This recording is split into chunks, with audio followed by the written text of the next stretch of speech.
Hello YouTube, it's your girl Chris coming back to you with a new video. It's Monday and this is New Video Monday, so this is your new video. Um, as you know, I am talking about my breast cancer journey, and this is my vlog for my breast cancer as a log. Not real time. Unfortunately, I was not able to do a real time log. So this is mostly after the fact. I do have one more surgery coming up, and I will be doing that real time. Today, I want to talk to you about my mastectomy. I guess first I need to start off with I was diagnosed with breast cancer in August of 2017. I was 51 years old, and I was diagnosed with left breast cancer. And as the surgery got closer and closer, I began to think about it and decided to have both of my breasts removed. Now, this is not right for everybody, but this is what I decided to do. Um, I did not want to, in the future, have to go through this again with my right side, particularly since the cancer had spread to my lymph nodes, and I didn't want it spreading to um, or developing on the other side. So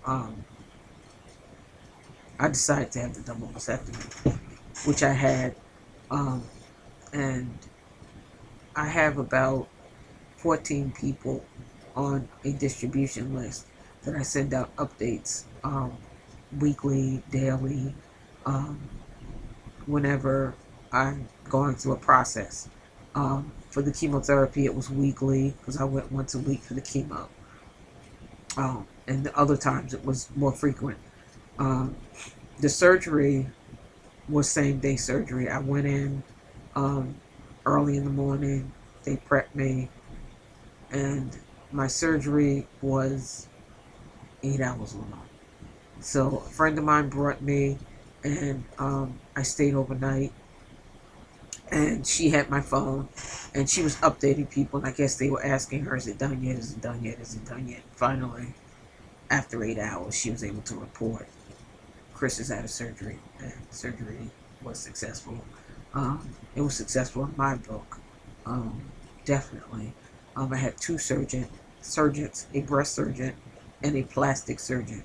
The breast surgeon did the removal and then moved over to the other side. While she was on the other side, the plastic surgeon did a rebuild, and when she was finished with the left, she did the left side. When she was finished with the right side, the plastic surgeon went in and did the rebuild. Now, the rebuild that he did was temporary. It was they're called breast expanders, and they kind of expand the skin so that when they go to do the implant, and I'll talk about the implant and that process and what I'm thinking, because there's different implants you can get. So that's a something that I have to really sit down and think about. But the expanders went in and on both sides, and I had to sleep on my back, which I'm still doing now. The expanders they hurt a little bit. They're like painful at times, particularly when I lay on them. So I lay on my back all the time. I haven't slept. I usually sleep on my stomach, but I haven't slept on my stomach since the surgery. Um,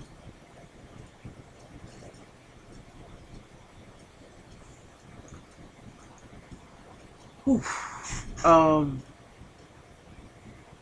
the thing that I did not like about the surgery were the drains, the fluid drains. Um, they put in the they put in a rod, plastic tube, plastic tubing that's about this thick, and at the end of it, there's a bulb that actually catches the fluid that's drained out. And every day I have to take a little cup like this, exactly like this. This is one of the extra ones that they gave me. And I have to pour the fluid into this from the bulb. And there's a little measurement on the side, so I have to see how many ounces came out of it 10 ounces, 5 ounces, 20 ounces, 30 ounces, whatever. And I have to write it down. And when I go for my follow-up appointment, I would show my doctor, this is what's coming out Monday, Tuesday, Wednesday, Thursday, Friday, Saturday, Sunday, blah, blah, blah.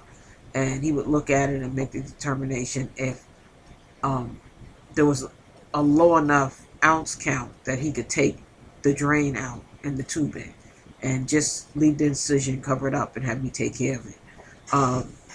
Well, this went on for about 3 weeks with these cumbersome bulbs. Those things, that thing was the thing that I hated most about the surgery. Not the draining, just the fact that they were there. They were awkward. They were, they hang off your body like this, and you got to kind of pin them on you to keep them from pulling, you know. And so, I got them pinned on me, and they were just horrible. I did come up with some remedies for that, but before I do that, I had to, no, I'll show you that now. So, when I was feeling better and I went out, I had these bulbs on me. So what I did was I created this fanny pack type deal that has a string on it, and it goes around you, and I had a bunch of them. I made a bunch of them, and, I had denim one, and, I had a leather one, and I had a bunch of them. And it would go around my waist, and my bulbs would go inside of them. So they would hang low enough that they would go inside the pack, and then I wouldn't have to worry about, they're under my arm, they're in the front, they're in the side.